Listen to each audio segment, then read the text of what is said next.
여러분 예배 마치고 제가 여러분 집에 방문해도 좋겠습니까?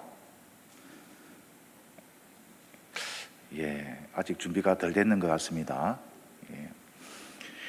실제로 예배 마치자마자 이제 여러분 집에 어떤 사람이 방문하기로 하였다면 예고 없이 갑자기 집에 이제 도착하기 한 1분 전인데 이미 집에 와 있다면서 그러면 참 당혹스러울 겁니다. 그죠?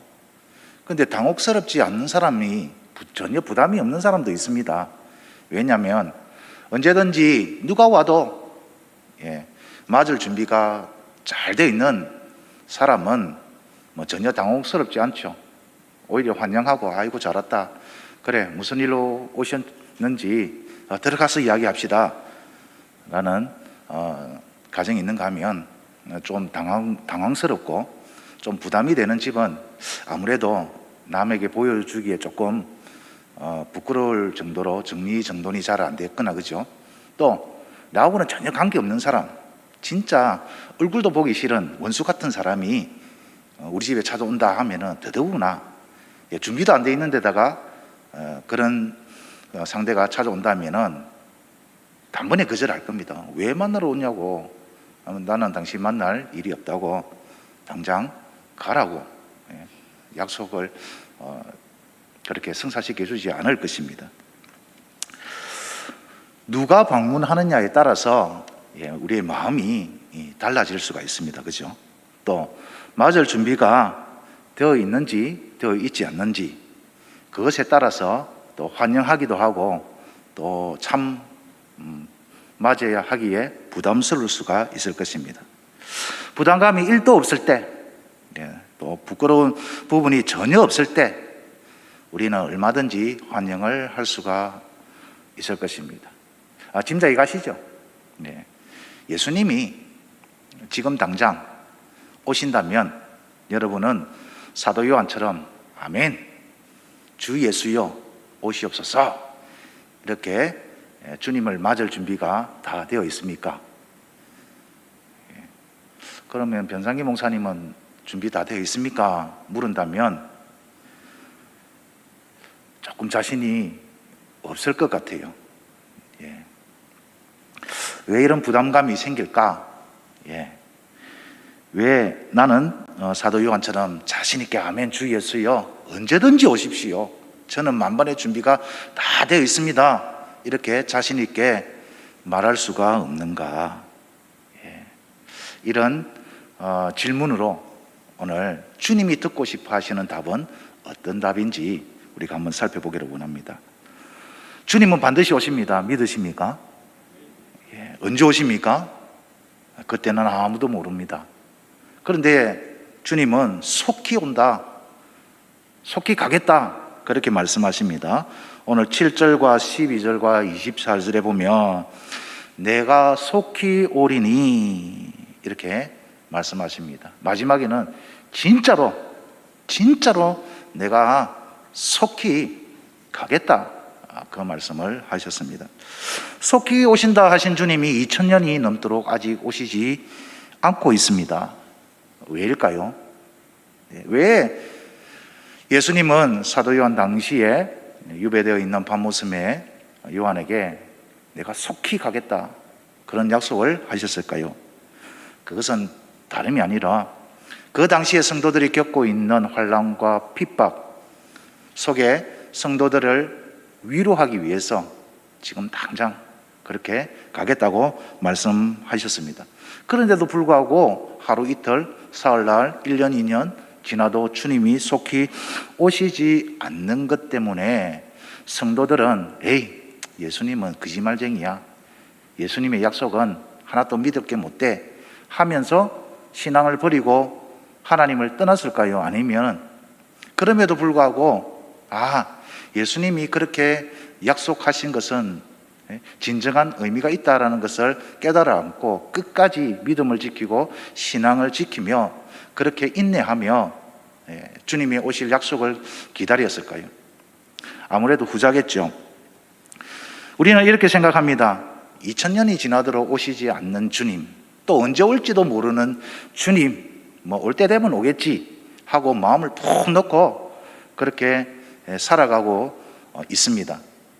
그 가운데는 진짜 주님이 오실 것을 바라며 기다리는 마음으로 그렇게 주님을 기다리는 분이 있는가 하면은 진짜로 별로 관심 없이 언제든지 오겠지만은 별 긴장감 없이 그렇게 살아가고 있는지 우리 자신을 한번 살펴보아야 할 것입니다. 속히 온다라는 말은 긴장감을 가지고 살아라. 경각심을 가지고 살아라.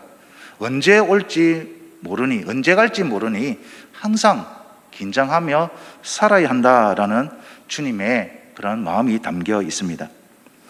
베드로 사도는 이 말씀에 대해서 분명히 이렇게 이해를 했을 것입니다. 베드로전서 3장 9절의 말씀인데요. 주의 약속은 어떤 이들이 더디다고 생각하는 것 같이 더딘 것이 아니라.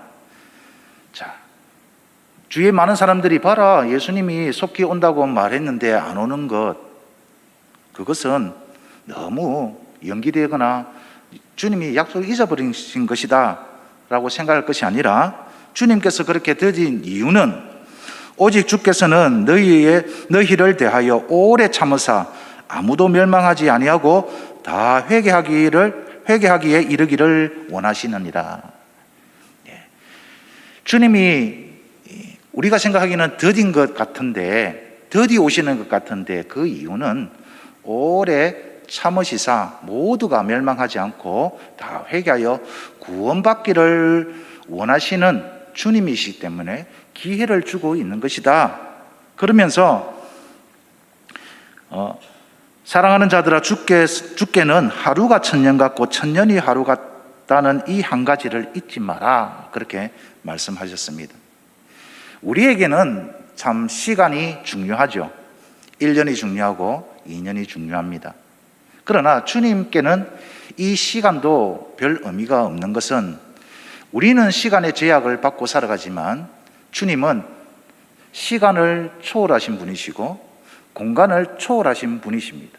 그래서 우리의 입장에서는 지금 당장 주님께서 우리의 기도를 들어주시고 응답해 주시는 것이 참 우리에게는 중요한 문제이지만, 모든 것을 초월하신 주님께는 그것이 그렇게 중요한 의미는 아니다라는 것입니다. 어쨌든 주님은 반드시 오십니다. 내가 거부를 해도, 주님 좀 이따가 오십시오 라고 기도해도, 그렇게 원해도 주님은 주님이 원하시는 때에, 주님의 정한 때에 반드시 오신다라는 것이 오늘 본문의 말씀입니다. 자, 그러면 주님이 오시는 이유가 무엇입니까? 이제 주님이 오시는 것은 마지막 오심이죠. 처음에 주님께서 오셨고 우리는 그것을 초림이라고 그럽니다. 이제 또다시 오실 것인데 그것을 우리는 재림이다라고 말씀하십니다. 재림 이후에는 무엇이 있습니까? 최종 그런 재판이 있습니다. 심판이 있죠. 오늘 12절 13절에 보면, 보라 내가 속히 오리니 내가 줄 상이 내게 있어 각 사람에게 그가 행한 대로 갚아주리라. 그렇게 말씀하시면서 나는 알파요 오메가요 처음과 마지막이요 시작과 마침이라. 모든 것을 주관하시는 주님께서 이 땅에 오시면 이제 마지막 판결을 하시겠다라는 것입니다. 행한 대로 갚아주신다. 우리가 행한 대로 그것을 근거로 판단하시겠다라는 것이 주님의 말씀입니다. 예레미야 17장 10절에도 보시면, 나 여호와는 심장을 살피며 폐부를 시험하고 각각 그 행위와 그의 행실대로 보응하리라 하셨고, 로마서 2장 6절에는 하나님께서는 각 사람에게 그 행한 대로 보응하시되 라고 하셨고, 베드로 사도도 외모로 보지 않고 각 사람의 행위대로 심판하시는 이를 너희가 아버지라 부른즉, 그렇게 말씀하셨습니다. 자, 그래서 마지막 때에는 우리가 주님 앞에서 다 마지막 그렇게 재판을 받습니다. 목사님, 우리는 이미 이제 예수님을 믿고 구원받은 사람들이기 때문에 심판을 받지 않는다고 예수님이 말씀하셨는데 또 심판을 받는다니요. 그 무슨 말씀입니까? 제가 말씀드리는 게 아니지 않습니까? 그래서 여기서 심판이라는 것은 전에도 잠시 언급을 했지만 하나님이 창세전에 선택한 하나님의 백성은 마지막 날에 우리의 재판장 되시는 주님 앞에 서서 심판을 받는데 그 심판은 정죄의 심판이 아닙니다. 정죄의 심판이 아니고 오늘 이 말씀대로 각각 행위대로 그 심판을 하시겠다라는 것이 주님의 말씀입니다. 믿지 않는 자들은 우리가 알고 있는 대로 그 심판 맞습니다. 정죄의 심판이죠. 그래서 주님이 택하신 주님의 백성들은 영생의 부활로 우리가 참여하게 되지만 하나님의 택하지 않는 백성들은 영불의 그런 부활, 심판로 받게 되는 것이죠. 그래서 오늘 본문에도 14절, 15절에 보면은 주님이 내리실 그 마지막 그 판결에는 딱 두 가지 판결이 있습니다. 첫 번째 판결이 무엇입니까? 14절에 보니까 생명나무에 나아가며 문들을 통하여 성에 들어갈 권세를 받는다. 이 말은 생명나무 그 다음에 성에 들어간다. 이것은 하나님의 임재 앞에 나아간다는 것입니다. 쉽게 말하면 천국 들어간다라는 그 말이 되겠죠. 그런가 하면은 15절에 보면 개들과 점수가들과 음행하는 자들과 살인자들과 우상 숭배자들과 및 거짓말을 좋아하며 지어내는 자들은 다 성 밖에 있으리라. 하나님의 그 택함을 받지 못한 자들이 들어갈 곳은 어디입니까? 불과 유황으로 타는 못에 던지시게 되는 것이죠. 그래서 우리가 이미 살펴본 것처럼 계시록 21장 8절에 그 말씀이 있습니다. 그러나 두려워하는 자들과 믿지 아니하는 자들과 흉악한 자들과 산이자들과 음행하는 자들과 점수가들과 우상숭배자들과 거짓말하는 모든 자들은 불과 유황으로 타는 못에 던져지리니 이것이 둘째 사망이다. 이런 본문을 딱 읽으니까 이제 부담스러운 거죠. 나도 주님이 유황못으로 가라 하면은 어떨하나? 내 행위대로 심판을 하신다고 하니까 나는 그러면 과연 주님이 보시기에 정말로 칭찬받을 만한 그런 종인가? 주님이 인정하시는 그런 내가 주님이 기뻐하실 만한 그런 일들을 나는 행하고 있는가? 이런 부분을 딱 살펴보니까 별로 자신이 없는 것입니다. 그래서 사도 요한이 내가 진실로 속히 오리라 그 말을 들었을 때 아멘, 아멘, 주 예수여 오시옵소서 이렇게 환영의 그런 고백을 할 수가 없다라는 것이죠. 우리 모두는 정말 사도 요한의 고백처럼 그렇게 되기를 소망합니다. 그죠?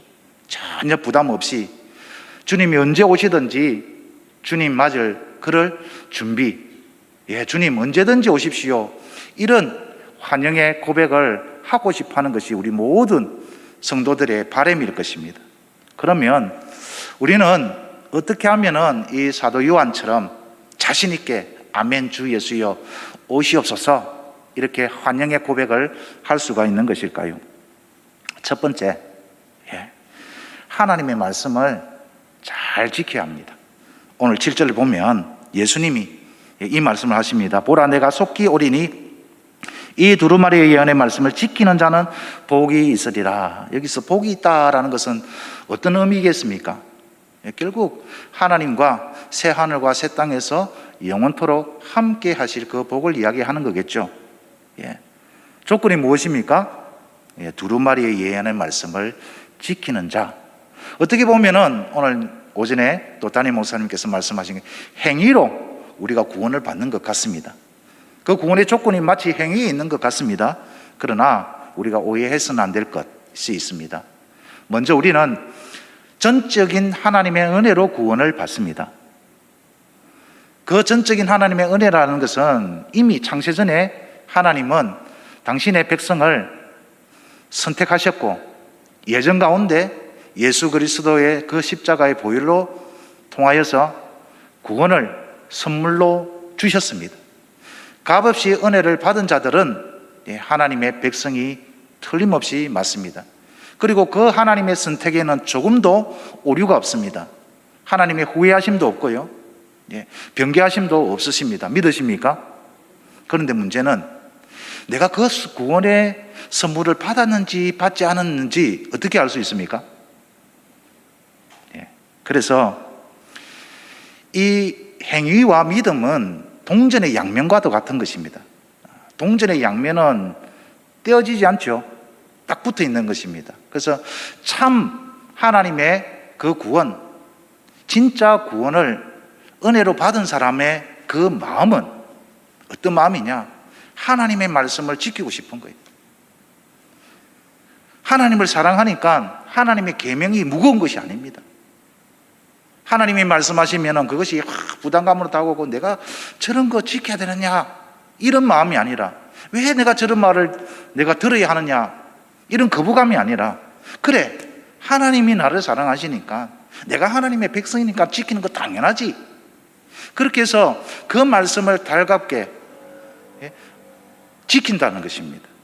온전히 지키는 것, 하나님의 말씀을 기쁨으로 그렇게 지켜나가는 것이죠. 여러분, 죄가 무엇입니까? 죄는 이렇게 정의를 합니다. 하나님의 말씀에서 벗어난 행위, 빗나간 행위, 그걸 죄라고 그럽니다. 언어적으로요. 그래서 이 죄는 하나님과의 관계를 단절시킵니다. 하나님과의 관계를 끊어버리죠. 그런데 이 죄의 문제가 해결되어야만 우리가 하나님과 함께 할 수 있는데, 이 죄의 문제는 오직 예수 그리스도의 피로만 우리가 씻음을 받을 수가 있습니다. 그런데 우리는 이미 예수 그리스도를 통하여서 죄 씻음을 받았죠. 죄 씻음을 받았고 깨끗하게 되었고 우리의 죄의 모든 문제가 해결되었습니다. 이것을 아는 사람은 다시 죄를 지으려고 하지 않는다라는 것입니다. 하나님의 은혜로 우리의 모든 죄가 용서받았기 때문에, 죄 씻음을 받았기 때문에 다시는 그와 같은 죄를 지으려고 하는 그런 마음들이 강하지 않다는 것이죠. 그러나 여전히 우리는 우리의 죄성이 남아 있습니다. 죄의 그런 본성이 남아 있죠. 그래서 늘 우리는 이것을 두고 싸웁니다. 영적인 전쟁을 우리는 날마다 하는 것이죠. 그러나 하나님의 택한 백성은 날마다 하나님의 말씀을 지키려고 노력하는 것이고, 그러한 백성이 진짜 하나님의 나라의 백성이다라는 것입니다. 사도 요한 당시에 얼마나 많은 순교자들이 있었습니까? 그 순교의 이유는 다른 것이 아니었습니다. 예수님을 증언하고 하나님의 말씀 때문에 순교를 당하는 수많은 영혼들이 있었습니다. 그 영혼들이 사도 요한이 딱 보니까, 한상 가운데 보니까 뭘 하고 있었습니까? 그 죽음으로 끝난 것이 아니라 하나님과 함께, 천사들과 함께 하나님을 찬양하는 모습들을 다 보여주고 있었던 것이죠. 그래서 우리가 주님이 오실 때에 전혀 부담감을 갖지 않고 아멘 주 예수여 오시옵소서 이렇게 자신 있게 고백할 수 있으려면, 내가 하나님의 말씀을 사랑하고 하나님의 말씀을 지키기로 열심히 노력하는 사람, 그런 사람이 그런 고백을 할 수가 있는 것입니다. 왜 우리가 그런 고백에 대해서 자신감이 없는가? 뒤돌아보니까 늘 부족한 것이 많거든요. 오늘도 주일인데 하나님의 말씀을 탁 듣고 하나님의 말씀대로 살려고 딱 결단을 했는데, 딱 뒤돌아보니까 아이고 내가 또 실수를 하고 또 죄를 짓는 게 우리의 모습이다라는 것이죠. 그래서 두 번째, 우리가 주님이 오실 때 아멘 주 예수여 오시옵소서 이렇게 자신 있게 고백할 수 있으려면 날마다 회개해야 된다는 것입니다. 매 순간 죄 지을 때마다 하나님 앞에 회개해야 된다는 것입니다. 14절에 보니까 자기 두루마기를 빠는 자들은 복이 있으니 이는 그들이 생명나무에 나가며 문들을 통하여 성에 들어갈 권세를 받으려 함이로다. 자기 두루마기를 빠는 자들, 자기 옷을 세탁하는 자들, 여기에 현재 분사가 쓰였습니다. 현재 시제가 쓰였다라는 것은 계속 반복적으로 하는 행위를 표현할 때 현재 시제를 쓰거든요. 그래서 한 번 딱 빠는 것이 아니라 때가 묻을 때마다 우리가 세탁을 자주 하잖아요. 그죠? 오늘같이 비 오는 날 흙탕물이 탁 튀기면 옷이 더러워지지 않습니까? 그런데 그 더러워진 채로 그 옷을 입고 다니는 사람은 아무도 없습니다. 더러워지면 어떻게 합니까? 즉각 세탁을 하죠. 그것처럼 날마다 하나님 앞에 지속적으로 계속적으로 회개하는 자, 우리가 단번에 우리의 모든 죄가 씻음을 받았습니다. 예수 그리스도의 십자가로 인하여서. 그러나 살다 보니까 죄 안 짓고는 안 되잖아요. 죄도 짓습니다. 우리가 모든 죄를 용서를 받았지만은 우리는 여전히 죄 가운데 살아갑니다. 그래서 그 죄에 대해서는 반복적으로 계속적으로 어떻게 해야 되는 것입니까? 회개해야 된다는 것입니다. 여러분, 회개의 눈물을 언제 한번 흘려보셨습니까? 지금도 날마다 우리가 기도하면 제일 먼저 하나님 앞에 회개의 눈물이 나옵니까? 아니면 나의 그 눈물이 메말라본 지가 오래되었습니까? 지금도 기도하면 하나님의 은혜가 너무 감사하고, 그런데 그 은혜에 내가 보답하지 못하는 삶 때문에 슬퍼한 적이 있습니까? 예수님은 제자들에게 이렇게 말씀하셨죠. 심령이 가난한 자는 복이 있나니 천국이 그들의 것이며 애통하는 자는 복이 있나니 그들이 위로를 받을 것이미로다. 무슨 말입니까? 왜 심령이 가난하죠? 내가 가진 것이 없어서 가난합니까? 결코 그런 말이 아닙니다. 나는 하나님 없이는 아무것도 아닙니다. 하나님이 도와주시지 않으면 나는 아무것도 아닙니다. 하나님만이 전적으로 신뢰하고 하나님만을 의지하는 사람, 내 의로 내가 가진 그 어떤 힘으로 살아가려고 하면 할수록 실패와 좌절과 절망과 그런 고통이, 영적인 패배가 날마다 나에게 다가오기 때문에 하나님만이 필요합니다. 하나님만이 나의 힘이십니다. 나의 능력이십니다.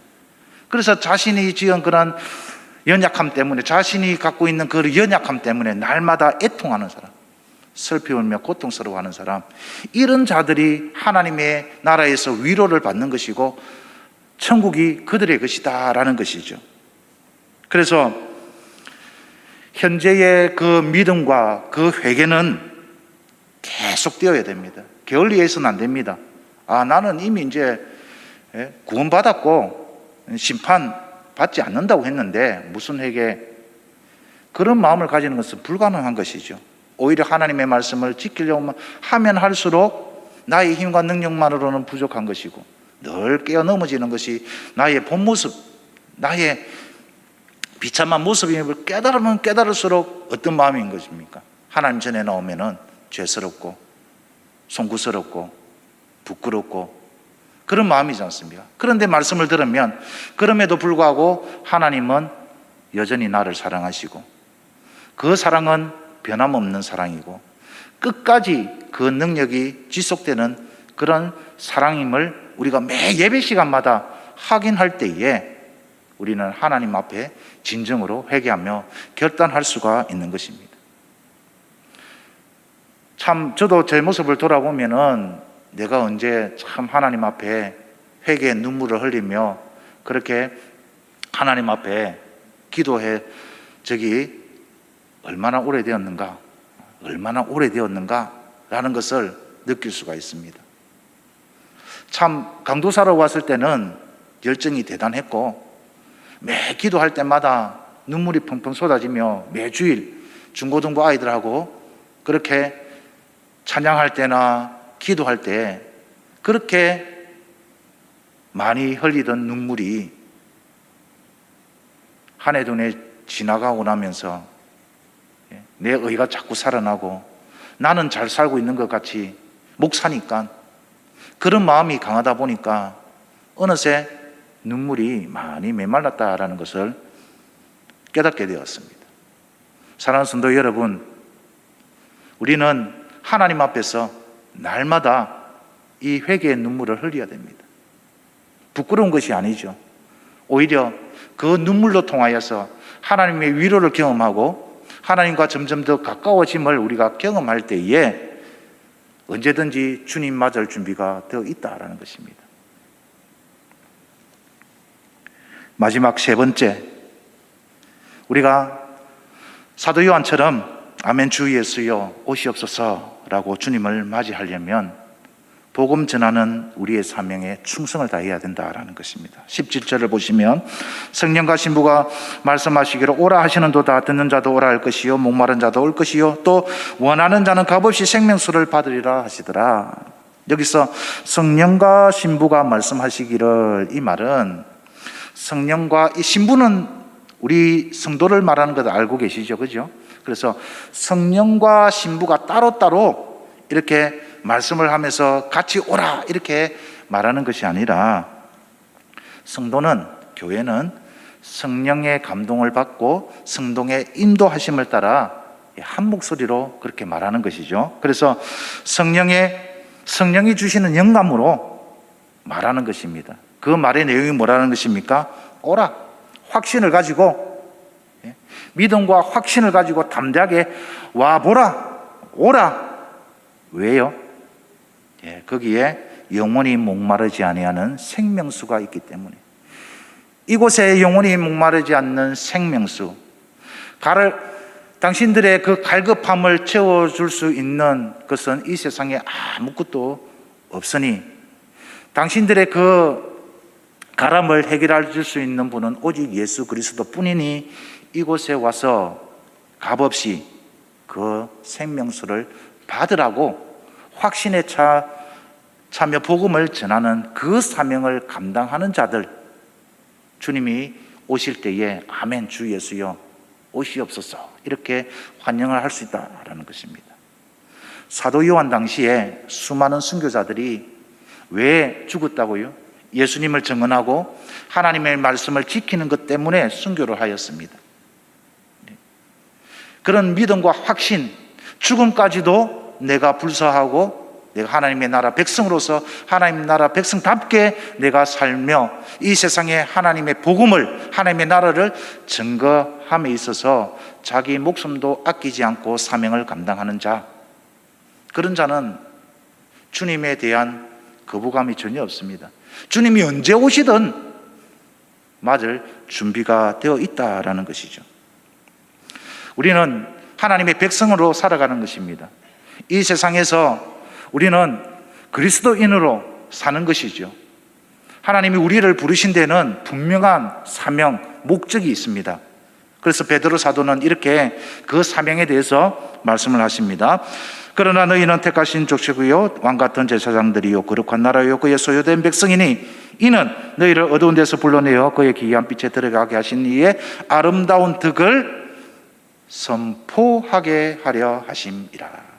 이 선포는 크게 외치는 것이죠. 당당하게 외치는 것이죠. 하나님의 그 구원에, 그 하나님의 그 은혜를, 하나님의 그 아름다운 덕을 우리가 세상에 널리 알려야 할 사명이 있다라는 것입니다. 그래서 바울 사도는 에베소 교회 성도들에게 이렇게 말씀하셨죠. 너희가 전에는 어둠이더니 이제는 주 안에서 빛이라. 빛의 자녀들처럼 행하라. 빛의 열매는 모든 착함과 의로움과 진실함에 있느니라 하면서 너희는 세상을 책망하라 그렇게 합니다. 세상 사람들이요 당신들이 잘못 살고 있습니다. 당신들 그렇게 하면 지옥 갑니다 라고 직구를 날리는 것이 아니라 무엇으로요? 우리의 착한 행실을 통하여서 그들이 스스로 알 수 있도록, 그들의 잘못이 스스로 드러날 수 있도록 어떻게 하라는 것입니까? 깨달아 알 수 있도록 그러한 사명을 우리가 가지고 있다라는 것입니다. 그래서 참빛 되시는 하나님, 우리가 그 빛의 자녀이기 때문에 빛의 자녀로서 마땅히 살아야 하겠죠. 자, 빛의 열매는 뭐라고요? 착함과 어려움과 진실합니다. 여기서 착함이라는 것은 다른 사람들을 향한 의지고 관대한 모든 행실, 선행, 착한 일을 하는 것이죠. 의로움이라는 것은 불의를 버리고 하나님의 의로운 뜻을 따르는 올곧은 행실이다라는 것입니다. 우리가 지켜야 할 법은 두 가지 법이 있습니다. 대한민국 국민으로서의 국법을 지키는 것과 하나님 나라 백성으로서 하나님의 법을 지키는 것, 이 두 가지가 있어야 되는 것이죠. 우리가 하나님의 백성이기 때문에 하나님의 백성의 법만, 하나님의 법만 지키면 되는 것이 아니라 대한민국 국민으로서 국법을 지키는 것 또한 당연하다라는 것이죠. 그래서 빛의 자녀는 법을 지키는 것이 당연한 것이고, 그 법을 지키지 않는 것 때문에 하나님의 영광을 가려서는 안 된다라는 것입니다. 세 번째가 무엇이었습니까? 진실함, 거짓이 없는 진실함을 행하는 것, 이것이 빛의 자녀들로 우리가 마땅히 행해야 할 것이다 라는 것입니다. 그래서 예수님은 제자들에게 이같이 너희 빛이 사람 앞에 비치게 하여 그들로 너희 착한 행실을 보고 하늘에 계신 너희 아버지께 영광을 돌리게 하라.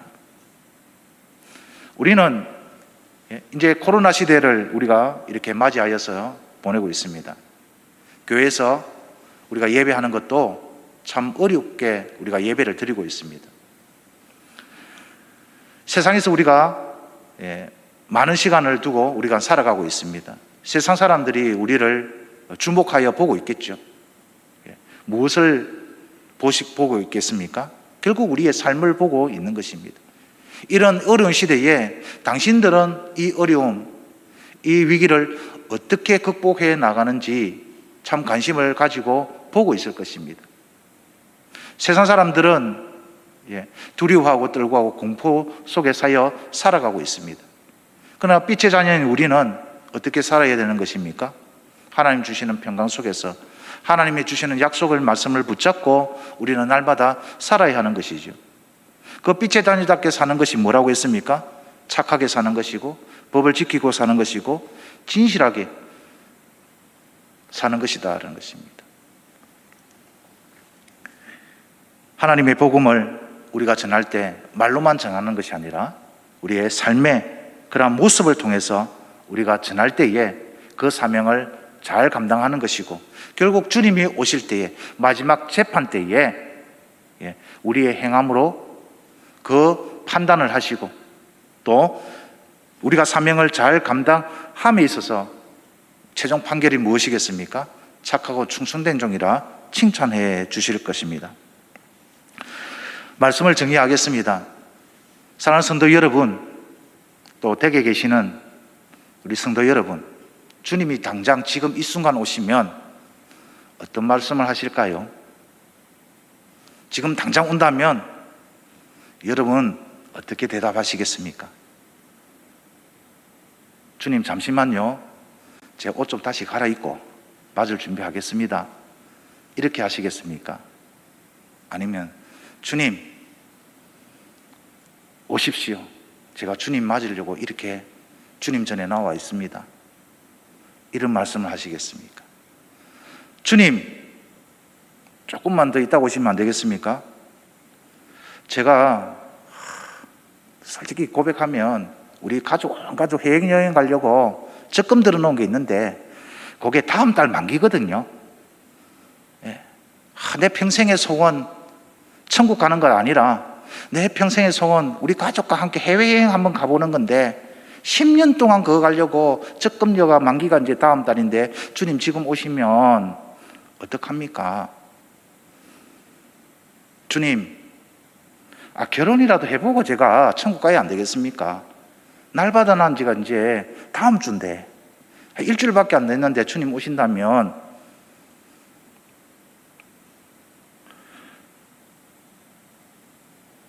참 많은 것을 생각하게 하지 않습니까? 아멘 주 예수여 오시옵소서, 이 말 속에는 어떤 고백이 있습니까? 예 주님, 저의 전부는 주님입니다. 저는 주님 오시기만을 기다리며 이 세상에 살았습니다. 그래서 다른 그 어떤 것보다도 하나님의 말씀, 그 약속의 말씀 붙잡고 살았고, 때로는 내가 연약하여서 그 말씀대로 순종하지 못하고 살았습니다. 그래서 날마다 눈물을 흘려야 했습니다. 주님, 나의 연약함 아시죠? 또한 나에게 주신 사명, 주님 보시기에는 부족함이 많았지만 저 나름대로 최선을 다해서 사명을 감당하려고 했습니다. 이제 주님 오셔서 나의 이 눈물, 나의 이 괴로움 닦아주시고 위로하여 주시옵소서. 아멘. 주 예수여 오시옵소서. 이런 고백을 할 수 있는 저와 여러분이 되기를 간절히 소망합니다.